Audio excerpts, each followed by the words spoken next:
మనకు పరిచయం అవసరం లేని పేరు షాన్ రేంజర్ల రాజేశారు. ఎవరెవరో చెప్తా ఉన్నారు మాలలు కేవలం పిడికడే ఉన్నారని. ఈ తరంలో పుట్టినటువంటి మేమి ముందున్నాం, ఖబర్దార్ మనువాదుల బూట్లు నాకే చుక్కల్లారని సవాల్ చేస్తా ఉన్నా. ఈ ఎస్సీ వర్గీకరణకి ఏదైతే సుప్రీంకోర్టు స్టే ఇచ్చిందో, అఫ్ కోర్స్ మన తెలంగాణ స్టేట్ కూడా దీనికి ఆర్డినెన్స్ జారీ చేస్తానని ముఖ్యమంత్రి రేవంత్ గారు చెప్పారు. దీనిని మీరెందుకు వ్యతిరేకిస్తున్నారు? అంటే దీని మీద ఇక్కడ ఈ మాట మాట్లాడుతుంటే అరే రాజేష్ మాల సమాజానికి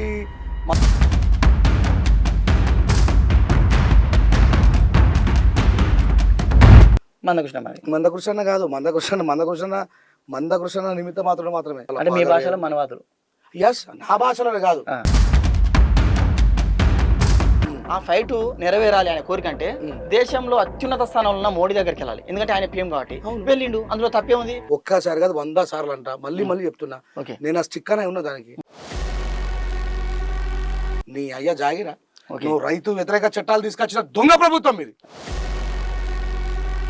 మీరు ఎన్ఆర్సీ పేరు మీద ముస్లింలని దేశంకి వెళ్ళి బయట కొడతా అని చెప్పి తీసుకొచ్చిన దొంగ ప్రభుత్వం ఇది. ఏం బీకిరు? రైతు చట్టాలు వెనక్కి తీసుకోలేరా? ఎన్ఆర్సీ వెనక్కి తీసుకోలేరా? ఇది కూడా వెనక్కి పోతుంది.